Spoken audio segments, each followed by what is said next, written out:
પાટણના સિદ્ધપુરમાં ફરીથી વરસાદ વરસ્યો છે। પાટણથી આ સમાચાર મળી રહ્યા છે। પાટણના સિદ્ધપુરમાં વરસાદ વરસ્યો છે। બપોર બાદ મેઘરાજાની ધમાકેદાર એન્ટ્રી થઈ છે તો પવનના સુસવાટા સાથે ધોધમાર વરસાદ શરૂ થયો છે।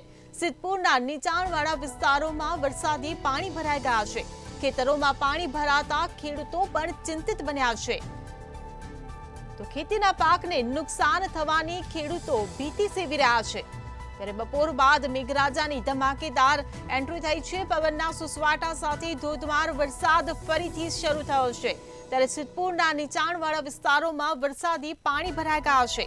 ખેતરોમાં પાણી ભરાતા ખેડૂતો પણ ચિંતિત બન્યા છે। ત્યારે ખેતીના પાકને નુકસાન થાય તેવી ભીતિ ખેડૂતો સેવી રહ્યા છે।